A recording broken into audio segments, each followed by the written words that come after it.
Welcome to the Automated CEO Client Debrief. Today we have Heather Gibson from Big Hearted Breeders.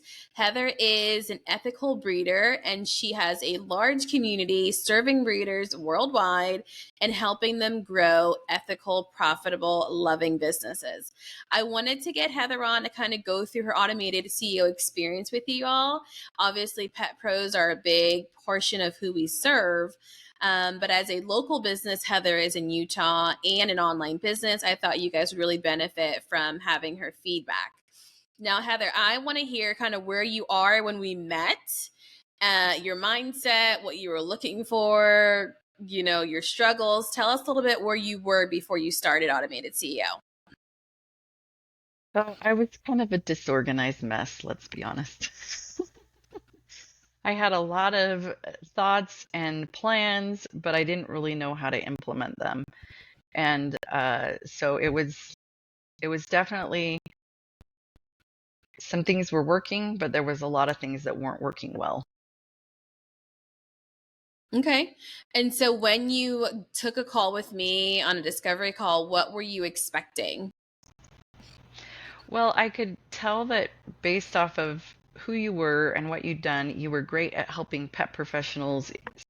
That's an area you do a lot of work in at creating standard operating procedures. And I really wanted to figure out how to streamline a lot of what I was doing and take what I was doing to the next level.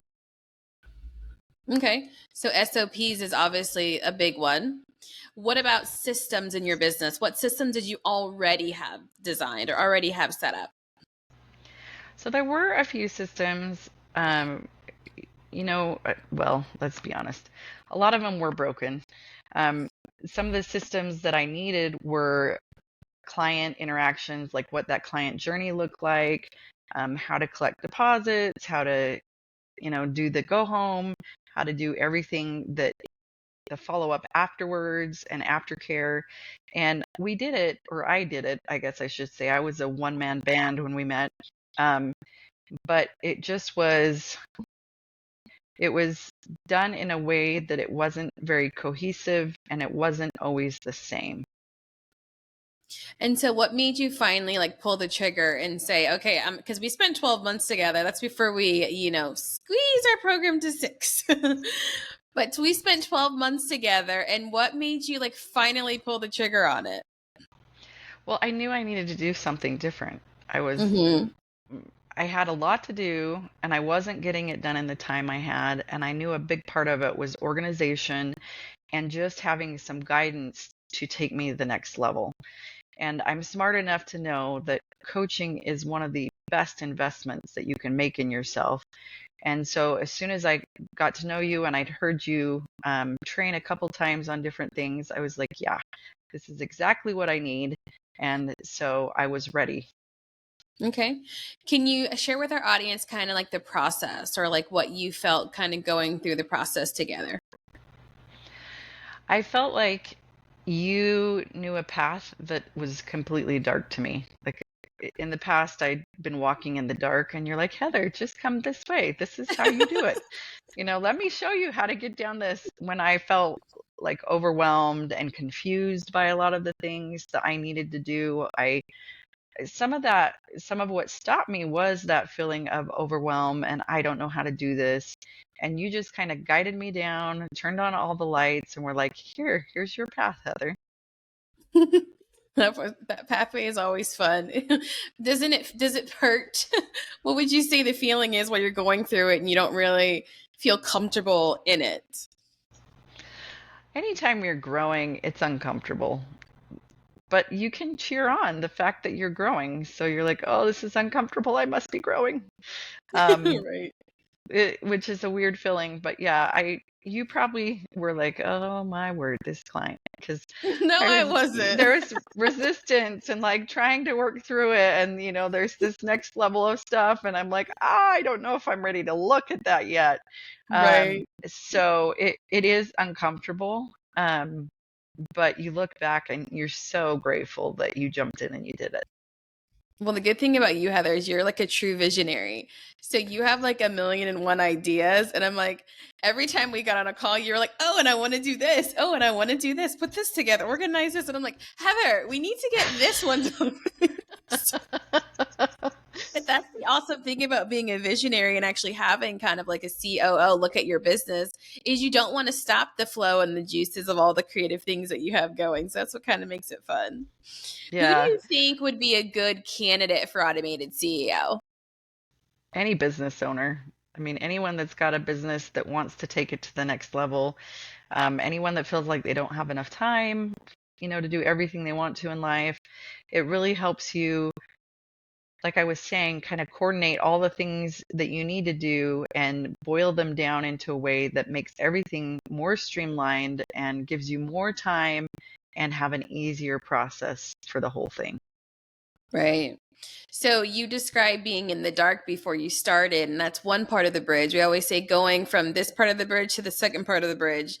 Once you completed with us, where would you say you are now on the other side of the bridge? And you've done tons of other things in the midst of it, but where do you say you feel on the other side of it? Do you mean like just the relief of getting so many things Okay. kind of put together? Definitely, that's definitely a thing. But yeah, I'm a different person. Going through a good coaching program like yours, you go through and you start one person and you come out the other end as a different person. And that's what I love is you up level and problems that were so hard for you to do before, like you just have a new level of looking at it. And those problems aren't an issue anymore because you've evolved. And so you can handle what you couldn't handle before. And that's the awesome part about the automated CEO is that it helps you evolve so you can handle things even when you're done and you're not holding my hand anymore. And I can do things that I couldn't do before I started with you. I mean, that's really the point, the purpose of it. Anytime you kind of have like a chief operating officer looking in on your business, our goal is for you to no longer need us. So we're hoping that we're giving you enough to organize. And a lot of times I hear people saying, like, I have so many things I need to do. And right when you're saying it, it doesn't sink in. But then weeks or months or years, it starts to click. Do you think you've had any of those moments where you're like, okay, I had a lot coming at me within this time, but then now it's starting to click?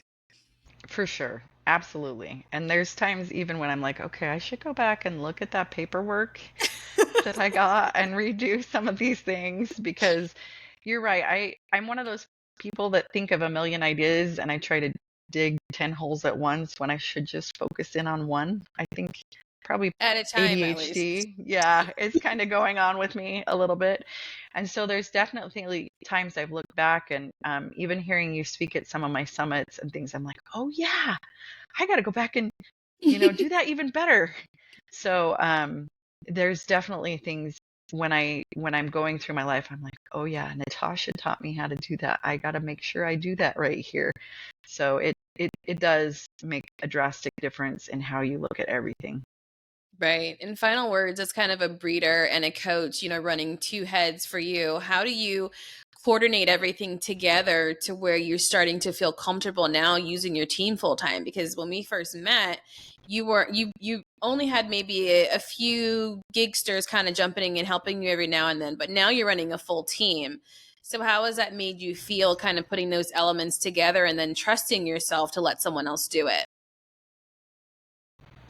Well, definitely makes it so that I can do more of what I'm good at. It helps me really go out and support people at my highest level. Whereas before I was kind of a chaotic, tired, overwhelmed mess. And by putting those systems in place, now I can really serve people at a higher and a greater level. Right. Do you trust your process now? Can you close your eyes and say, Yeah, I know I someone mean, else will do it? as a human, I definitely have moments of, oh, I think we kind of got off a little bit there. Do you mind repeating that question? Oh, I said, do you feel trust now within your business that, you can hand this off to someone else and you're feeling comfortable about it? Yeah, there's definitely a difference between trust in myself and trust in my systems. Like you always are working on trust in yourself, but the more I worked with you, the more I was able to see how to implement systems that lasted so I felt comfortable turning over what I needed to other people. Oh, I love that. Let them do it. Prepare the others, PTO. Well, Oh, Heather, I thank you like so that, much. PTO. Yes, prepare the others so I can do something else. Heather, thank you so much for doing this debrief with us. We really want to give people a better idea of what it's like in the inside and kind of getting personal feedback. So we appreciate your time. Yeah, anytime. Thank you.